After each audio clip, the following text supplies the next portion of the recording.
मंडळी, मी मनकुपेमध्ये शाश्वत पर्यटन आणि आमच्या पंचनदी गावचं पर्यटन करतो।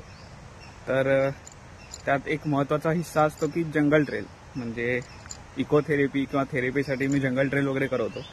त्यात वेगवेगळ्या झाडांची माहिती किंवा आमच्या सुपारीच्या बागा, नंतर वेगवेगळ्या पक्ष्यांची घरटी, वेगवेगळ्या प्रकारचे कोळी, हे सगळं अनुभवायला मिळतंच।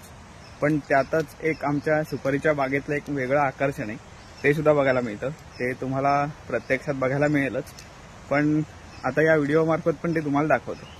तर चला बघूया। हे बघा, अशा शांत ठिकाणी माझी सुपारीची बाग आहे आणि त्यातच एक सुपारीचं झाड असं आहे की ज्याचा बुंदा एकच आणि त्याला शेंडे दोन, आणि दोन्ही शेंड्यांना सुपारी धरते। आहे की नाही आश्चर्याची गोष्ट। अशाच प्रकारचं नारळाचं जुळं झाड हे सिंधुदुर्ग किल्ल्यावर सुद्धा होतं, आणि त्यानंतर बघितलेलं हे मी पहिलंच एक झाड जे सुपारीचं आहे। तर अशाच गोष्टी तुम्हाला मनकुपीतल्या जंगल ट्रेलमध्ये अनुभवायला मिळतील, आणि सुपारीच्या बागेतलं पर्यटन किंवा शांत निसर्ग अनुभवायला मिळेल। तर मनकुपीला नक्की फॉलो करा। आता भेटूया पुढच्या व्हिडिओमध्ये।